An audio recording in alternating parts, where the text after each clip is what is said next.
Hello বন্ধুরা, আসসালামু আলাইকুম। Welcome to another blog. আবার ফিরে আসলাম ঘুরে ফিরে নতুন আরেকটা এপিসোড নিয়ে।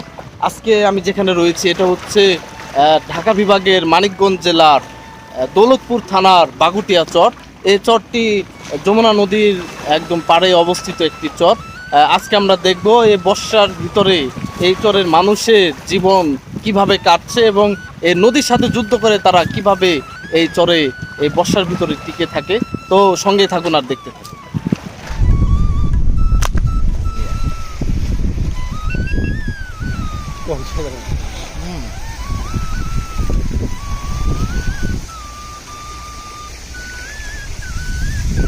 তাহলে ভাড়া নিয়ে থাকতে হয়।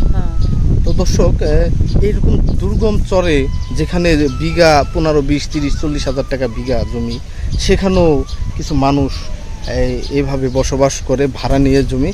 তো এরকম মানুষদের ভিতরে একজন কাকি। কষ্ট তো লাগে, এই বাড়িঘর ভাঙ্গা দেখে আপা ভাঙ্গা ছেড়ে পড়ানো আসছি। আমার এইটুকু বয়স, আমার মার বেরি 10টা ভাঙ্গা দিল, আর একটা পুরা দিছে। 10টা ভাঙ্গা জানা করছে, একটা পুরাইতা করছে, মানে পুড়ে গেছে একবারে আগুন ধরে হারে বাড়ি, ছাগল গরু ধান চাল সব পুড়ে নিজস্ব জমি নদীর ভিতরে। ও, নদীর ভিতরে সব। তো কতবার ভাঙলো এই জীবন দশা? আল্লাহ জানে। কতবার আপনার বাড়ি ভাঙছে? 5-7 বার ভাঙলেন। আসলে একটা মানুষের যদি 7-8 বার বাড়ি ঘর ভাঙে তো তার আর কিছুই থাকে না। এখান থেকে আমি কোথায় যাবো এখন শিওর না, এদিকে যাইতে হবে একদিকে। না, আপনাদের তো নিজস্ব আর কোনো এই চরের ভিতরে জায়গা নাই না? জায়গা আছে আর না থাকার মতো না, থাকলে তো মনে করেন এমন জায়গা আছে ওটা বাড়ি করা যাইতেছে না, বাড়ি করার মতো না, বাড়ি করার মতো না। নদীতে সব এদিকে নদী, এদিকে আছে, এদিকে আছে।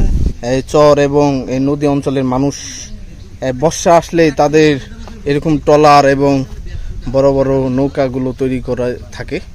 তো এখানেও এরকম একটা বড় একটা ট্রলার তৈরি করা হচ্ছে, দেখতে পাচ্ছেন। হয়তো বা এটা দিয়ে যাত্রী পারাপার কিংবা মালামাল পারাপার করবে।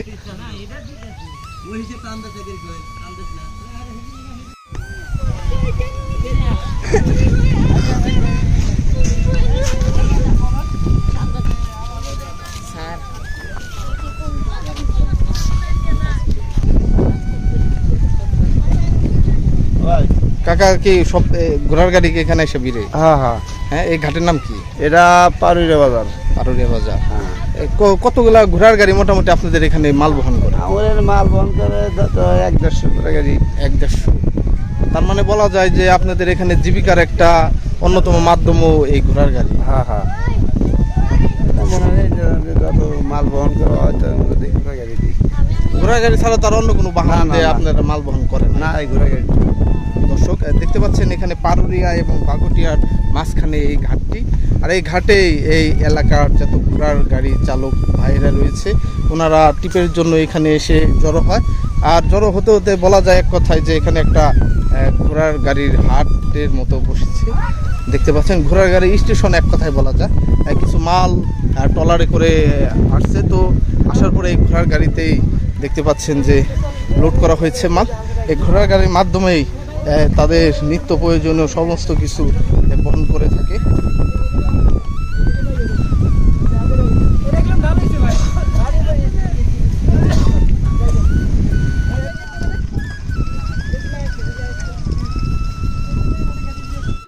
আর দর্শক, দেখতে পাচ্ছেন আমার পিছনে সারি সারিভাবে ঘোড়ার গাড়ি রয়েছে। আর বলা যায় যে ঘোড়ার গাড়ির স্টেশন এই গ্রামের ভিতরে। ঘোড়ার গাড়ির স্টেশনটা দেখে খুব ভালো লাগছে, কারণ আমরা সাধারণত বিভিন্ন মিনি বাস, ট্রাক এবং হ্যালো বাইক আরও বিভিন্ন ধরনের যানবাহনের স্টেশন দেখতে পাই। কিন্তু এখানে আমরা এই চরে এসে দেখতে পেলাম যে ঘোড়ার গাড়ির স্টেশন। এখানে এই এলাকার সমস্ত ঘোড়ার গাড়িগুলো এখানে এসে জমায়েত হয়, আর এখান থেকে বিভিন্ন মাল বহন করে তারা বিভিন্ন চরে ছড়িয়ে পড়ে। তো দেখতে পাচ্ছেন দৃশ্যগুলো, সঙ্গে থাকুন আর দেখতে থাকুন।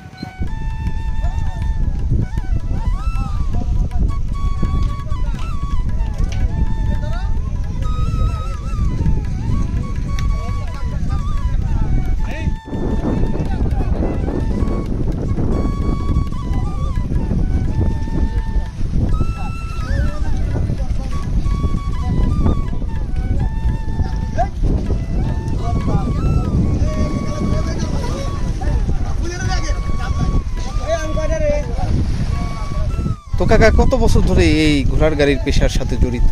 এরা আজ মনে করেন নিম্নে 25 বছর। 25 বছর ধরে। 25 বছর ধরে। তো আপনারা এখানে দেখতে পাচ্ছেন যে সারি সারি ভাবে ঘোড়ার গাড়ি রয়েছে, আপনারা কিভাবে টিপগুলো কিভাবে ধরেন? এগুলো যার যার মহাজন আছে স্যার, আলাদা হ্যাঁ হ্যাঁ। মহাজন আছে, যার যার মহাজনের মালতে এই ও আপনাদের কি নৌকা আলাদা আলাদা করে হ্যাঁ, ধরা? নৌকা আলাদা। এই নৌকা আসলে এই কয়টা গাড়ি আর কি হ্যাঁ, মালগুলো হ্যাঁ, নিতে পারবে এরকম? আমি এই গাড়ি বেচতেছি মনে করেন 12 বছর হইল। 12 বছর। 12 বছর। কিরকম রোজগার কিরকম হয়? চলে তো? চলে আল্লাহ দিলি, আলহামদুলিল্লাহ চলে। কম বেশি আল্লাহ ভাগ দেয়, দেয়। বুঝছেন। এটার পাশাপাশি কি অন্য কোনো কাজ করেন না এই ঘোড়ার গাড়ি শুধু? এটার পাশাপাশি অন্য কাজও করি, কিন্তু আবাদ সাবাদও আছে, কৃষিকাজও কৃষি কাজ করেন? করি। আমারও ঘর দরজা ভাঙছে, হ্যাঁ। বুঝছেন। বাইঙ্গা ওই মেরে থুয়ে আইছি, থুয়ে যে গাঠে আইসি, যে গাঠে থাকলে 500 কামাই হোক, বুঝছেন। এই তো তো বাতাস, নদীর মাছ সব দিকে। মূলত আপনাদের এই নদীগুলো যদি বাদ একটা ব্যবস্থা করা হতো বাদ দেওয়ার, তাহলে আপনাদের আর কি কোনো তাহলে অন্য আমরা কোনো আরো সমস্যা ধন্য। না। তাহলে মনে করেন আমরা আরো ধন্য হইলাম। আর দর্শক শুনতে পেলেন প্রায় মানুষের মুখে একটি কথা যে এই চরে তারা অনেক সুখে রয়েছে, তাদের একটাই সমস্যা এই নদী ভাঙন। এই নদী ভাঙনটাই হচ্ছে এই চরের মানুষের প্রধান সমস্যা, তাই ঊর্ধ্বতন কর্মকর্তাদের দৃষ্টি আকর্ষণ করা হচ্ছে। তো আপনারা অবশ্যই এই সহজ সরল মানুষদের জীবনমান উন্নয়নের জন্য এই চরে বাঁধ দেওয়ার একটা ব্যবস্থা যদি করে দেন, তাহলে অবশ্যই এরা সারা জীবন উপকৃত থাকবে এবং দেশ এবং জাতি উন্নতর চরম শিখরে আরোহণ করবে। সঙ্গে থাকুন আর দেখতে থাকুন।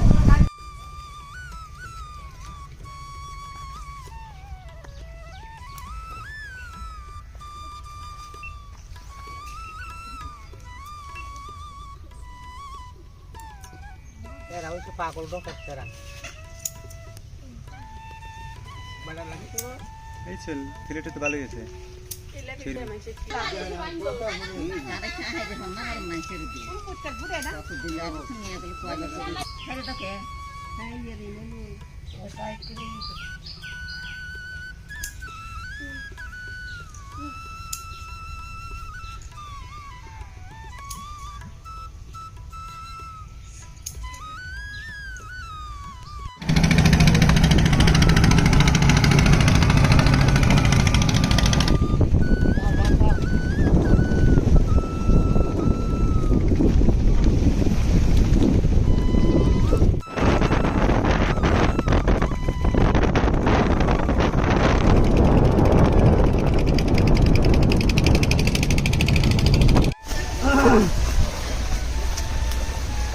এই যে বাঁশটা আছে, হ্যাঁ হ্যাঁ। এই যে গাছ আছে, আর এই যে সব ভাঙিয়ে নিয়ে গেছে। পাঁচ পাহি আসলো, আমার এনে আর কিছু নাই, আমার জায়গা জমি আর কোনো কিছু নাই। এই 5 পাখি জায়গা 5 পাহি জায়গায় ভাঙিয়ে নিয়ে গেছে, আমার এনে পরের জায়গায় থাকি টাকা দিয়ে ভাড়া দিয়ে, যদি আল্লাহ করে, তাছাড়া আর করার সুবিধা নাই। কে এর গজব নাজি করবো, এর মনে হইতে গেছে পরের জায়গায় থাকি। খুব কষ্ট আছে, মানে আমার জায়গা জমি কোনো কিছুই নাই। কে টাকা শুধু বাসক কাছে গাড়ি।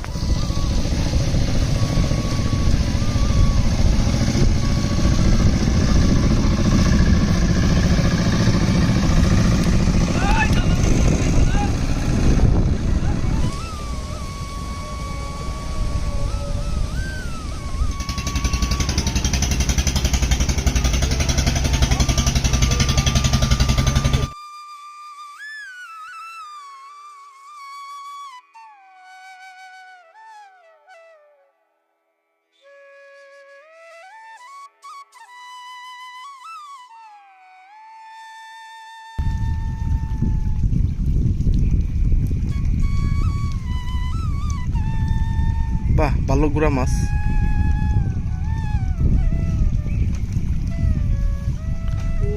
অনেকগুলো। বাহ, বন্ধুরা দেখুন কত সুন্দর গুড়া মাছ। এই ভেসাল, এটাকে ভেসাল জাল বলা হয় থাকে। আর এই জালে দেখুন বেশ কিছু মাছ কিন্তু উঠেছে। ভাই এগুলো কি মাছ? পুঁটি।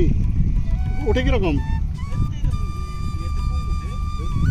খেতে খামারে পানি উঠেছে, আর বিভিন্ন জায়গায় খন্ড খন্ডভাবে অনেক জাল পেতে কিন্তু। দর্শক আসলে এই দৃশ্যগুলো একমাত্র গ্রাম এবং চরের আশেপাশের যে নদীর পাড়ের জীবন। তো এই নদীর পাড় দিয়ে এরকম ভেসাল এবং গ্রামের ভিতরে ভেসাল দিয়ে মাছ ধরার প্রচলন এখনো রয়েছে। তো এটার পরিপ্রেক্ষিতে আমরাও এই পদ্মা নদীর পাড়েই এই ভেসাল দিয়ে মাছ ধরার দৃশ্যটি দেখতে পেলাম। এখান থেকে মাত্র 2-3 মিনিট লাগবে পদ্মা নদী, পাশে হচ্ছে এরকম একটা বড় একটা বিল। তো এই বিলের ভিতরেই বর্ষার কিছু পানি ঢুকেছে, এর ভিতরে এভাবে জেলেরা মাছ ধরছে। সবুজে শ্যামলে ভরা আমাদের এই বাংলাদেশের প্রত্যেকটা ঋতুতেই এক এক রকমের অপরূপ সৌন্দর্য লীলাভূমি হয়ে ওঠে আমাদের এই বাংলাদেশের গ্রাম এবং চরগুলো। বর্ষার ভিতরে এবং বর্ষা ছাড়াও জেলেরা গভীর নদী থেকে এভাবে মাছ ধরে কিনারে এসে রান্না বান্না এবং তাদের জাল গোছানোর কাজ করে থাকে।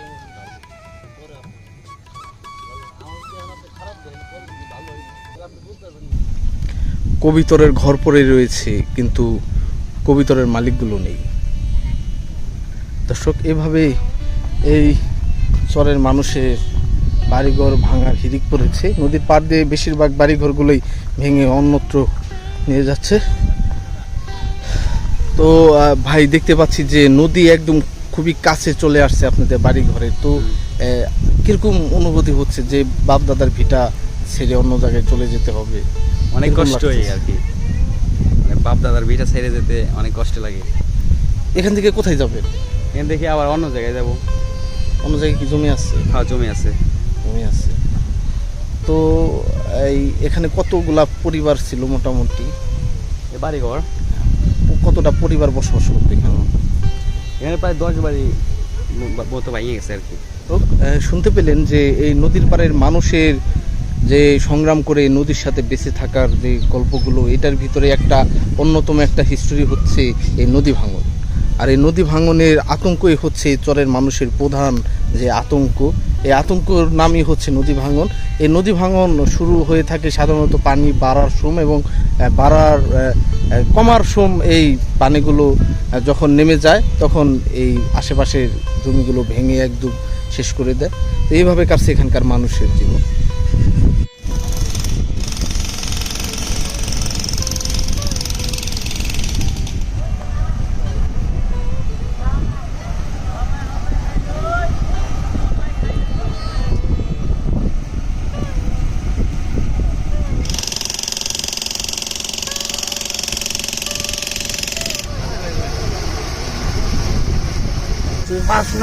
বাগুটিয়া সরকারি প্রাথমিক বিদ্যালয়, কোলামুরে বাগুটিয়া সরকারি প্রাথমিক বিদ্যালয়।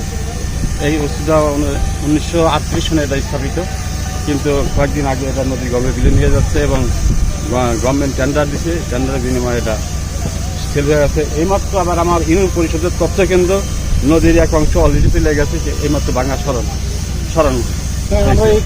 দর্শক, আমরা এই বাগুটিয়া এসে দেখতে পেলাম যে এখানে 5 নং সরকারি প্রাথমিক বিদ্যালয়টি এভাবে নদী গর্ভে বিলীন হয়ে গিয়েছে। তো নদী ভাঙন যে কতটা এই চরের মানুষের জন্য একটা আতঙ্কের বিষয়, এই জিনিসগুলো আপনারা নিজ চোখে না দেখলে কখনো অনুধাবন করতে পারবেন না। তো এখানে শত শত মানুষ দেখতে পাচ্ছেন, প্রায় মানুষেরই বাড়ি ঘর এই নদীর গর্ভে বিলীন হয়ে গিয়েছে। দর্শক, সঠিক কার্যকলাপ এবং সঠিক সিদ্ধান্তর মাধ্যমে আমাদের বাংলাদেশের দুর্গম চরগুলোকে আমরা উন্নত করতে পারি। আর এইগুলো উন্নত করলে আমাদের শহরমুখী যে চাপগুলো রয়েছে, এই চাপগুলো অনেকাংশেই কমে যাবে। আপনার মতামত কি? অবশ্যই কমেন্ট সেকশনে জানান। দর্শক, আমরা যখন এই চরে আসছি তখন এই ট্রলারে আমরা এসেছিলাম। যাওয়ার পথে ভাইয়ের সাথে দেখা হলো। তো ভাইয়ের ট্রলারে এখন যাব। দেখতে পাচ্ছেন বাইক এখানে উঠিয়েছি। দর্শক, আজকের মতো মানিকগঞ্জের দৌলতপুর উপজেলার এই বাগুটিয়া চর থেকে বিদায় নিচ্ছি। সবাই ভালো থাকবেন, সুস্থ থাকবেন। দেশ এবং দেশের বাইরে থেকে যারা আমাদের এই ভিডিওগুলো দেখবেন সবাইকে অসংখ্য ধন্যবাদ। আল্লাহ হাফেজ। আসসালামু আলাইকুম।